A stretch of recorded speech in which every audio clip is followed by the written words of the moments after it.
Display cables look boring. They're just wires, right? Wrong. Grab the wrong one and you're capped at 60 Hz on a monitor that can do 144. Some of these look nearly identical and carry wildly different amounts of data. Others are outdated enough to hold your whole setup back without you knowing. So let's fix that. Every display cable, what it actually does, and which ones genuinely matter. VGA. VGA is the grandfather of display cables and one of the most stubborn survivors in the history of tech. IBM introduced it in 1987 alongside the PS/2 line of computers, and that chunky blue 15-pin connector with its little thumbscrew fasteners is still lurking in conference rooms and server closets worldwide. It is basically unkillable. VGA carries an analog signal, which means your GPU converts the digital image to analog. It travels down the cable, and your monitor converts it back to digital. That round trip costs you image quality every single time. The signal degrades over longer cable runs and hates nearby electrical interference. Zero audio support, not now, not ever. On resolution, VGA has no hard technical ceiling since analog doesn't work that way.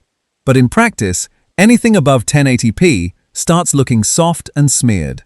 The realistic sweet spot is around 11920 x 1200 with a decent cable. You still encounter VGA on older projectors, budget monitors, and legacy workstations. If you're forced to use it, you'll survive. But if any other port is available on both devices, just use that instead. The myth. VGA is fine at 1080p. It works at 1080p. Fine is generous. It looks visibly fuzzier and softer than any digital signal at the same resolution. If you've never compared both side by side, you don't know what you're missing. DVI. DVI was the industry's awkward attempt at going digital without burning the bridge to the past. Launched in 1999, it comes in 3 confusing variants and a connector that looks like it hit the gym way too hard. DVI-A is pure analog, basically VGA wearing a different jacket. DVI-D is fully digital. DVI-SI handles both on the same connector, which sounds useful until you realize most people just wanted DVI-D the whole time. The connector is a wide rectangle loaded with pins, arranged in a way that makes VGA look minimal.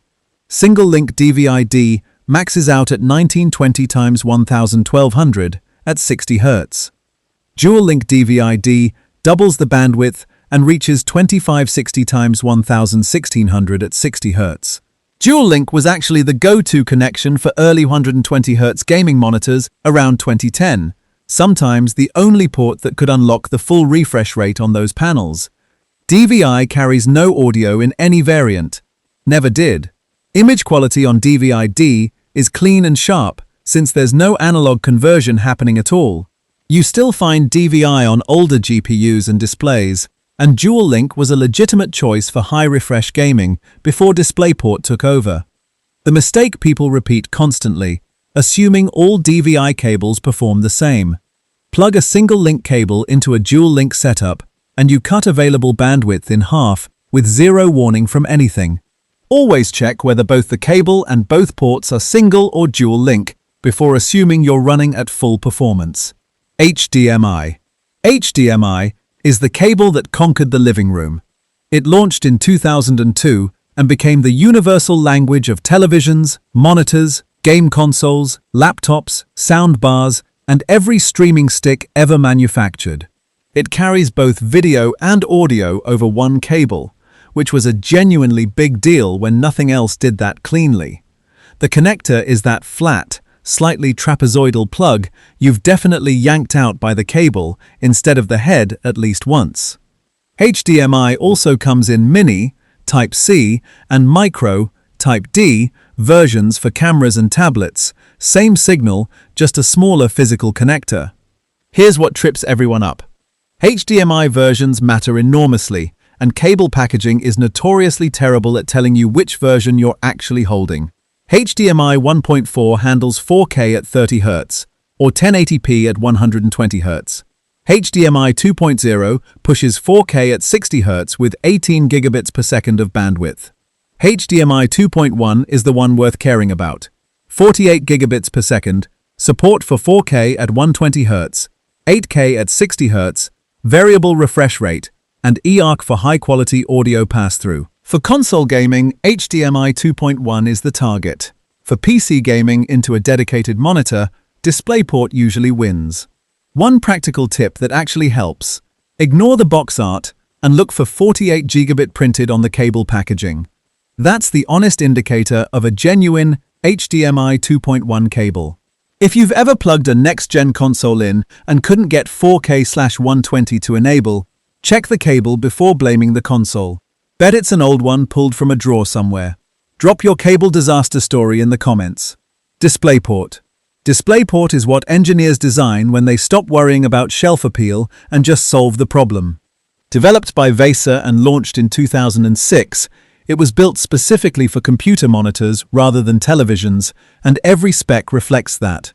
The connector has an asymmetric notch, and many cables include a locking clip that clicks in like a seatbelt. No accidental disconnects when you shuffle your desk or bump the cable. DisplayPort 1.2 brought 4K at 60Hz and introduced multi-monitor daisy chaining from a single GPU output. DP 1.4 added HDR support, display stream compression, and 8K at 60Hz at 25.92 gigabits per second of effective bandwidth. DisplayPort 2.0 and 2.1 sit at the current top of the stack at roughly 77 gigabits per second, capable of uncompressed 4K at 144 Hz or 8K at 60 Hz without any compression at all. For a PC build with a dedicated GPU, DisplayPort is almost always the right call. Better bandwidth ceiling, better high refresh support, and that locking connector is far more useful than it sounds once you've had a loose HDMI connection drop signal mid-session. The spec trap that catches everyone. DisplayPort cables have no version numbers stamped on them. An old DP 1.2 cable fits a DP 2.1 port perfectly, with zero complaint. The port won't warn you, but you're running a bandwidth bottleneck. For 4K high refresh gaming, use a cable explicitly rated for DP 1.4 bandwidth or higher. Mini DisplayPort. Mini DisplayPort is just DisplayPort that went through a size reduction. Apple introduced it in 2008 as a compact connector for the unibody MacBook lineup, and it spread to Microsoft Surface devices, workstation GPUs, and any machine that needed a smaller physical footprint. Electrically, it's completely identical to standard DisplayPort. Same signal, same potential bandwidth, same everything. Think of it as the same cable after a strict diet. Which version of DisplayPort you actually get depends entirely on the hardware behind the port. An older laptop might be limited to DP 1.1. A current workstation GPU with mini DP outputs could support DP 1.4. Adapters to full-size DisplayPort, HDMI, DVI, and even VGA are widely available and work without quality loss. This is one of the few connector conversions where passive adapters genuinely do the job cleanly. The trap people keep falling into, seeing a mini DP connector and assuming the port must be Thunderbolt. Thunderbolt 1 and 2 both use the identical mini DP connector shape, but the similarity ends at the physical housing. A port only supports Thunderbolt if the hardware inside was built for it. Look for the lightning bolt symbol next to the port.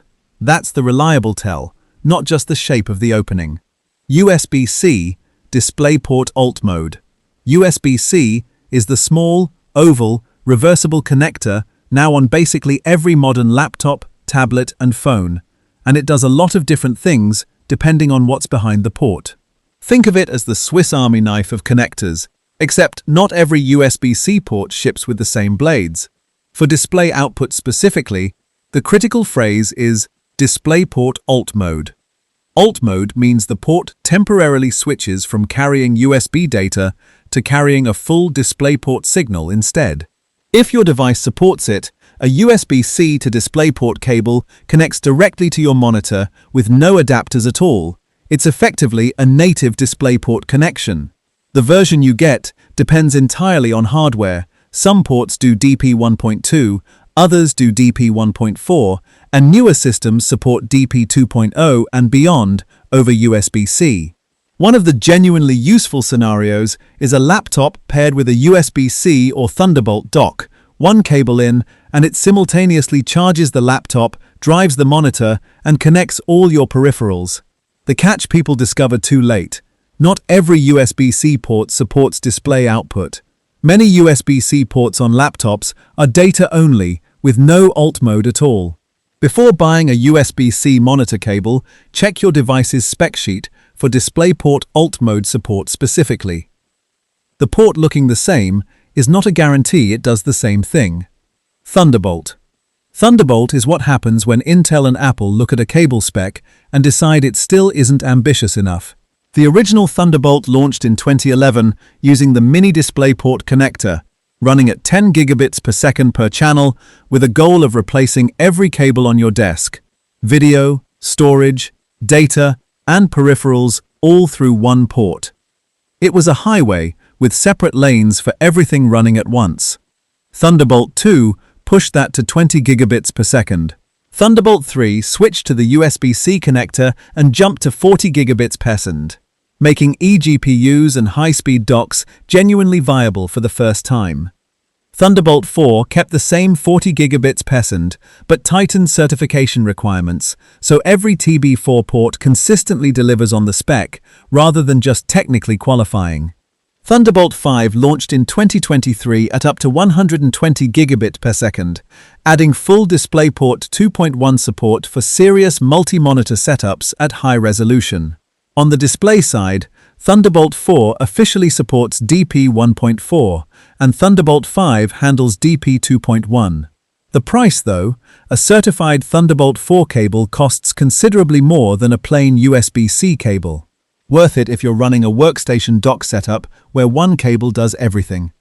Probably overkill for a gaming desktop that just needs a DisplayPort cable. The myth that costs people real money: any USB-C cable works with Thunderbolt devices. Physically, yes, it plugs in. Functionally, no. A non-certified cable can drop to reduced bandwidth or drop features entirely. If you're running a Thunderbolt dock, use a certified Thunderbolt cable and stop guessing. So there it is: VGA surviving on pure stubbornness, DVI stuck in its awkward in-between era, HDMI owning every living room on the planet, and DisplayPort being the quiet right answer for PC gaming for nearly 2 decades. USB-C pulling its Swiss Army knife routine, and Thunderbolt actually delivering on the ambition for a price. Every cable on this list is a bandwidth decision wearing a plastic jacket. Which of these is plugged into your setup right now? Running HDMI 2.0 into a 4K gaming monitor? Drop it in the comments. No judgment. I've been there. If this helped clear things up, hit the like button. It genuinely helps the channel. Next, we're covering every DisplayPort on a modern GPU and what each one actually means for your build, because it connects directly to everything we just went through. Click the video on screen right now.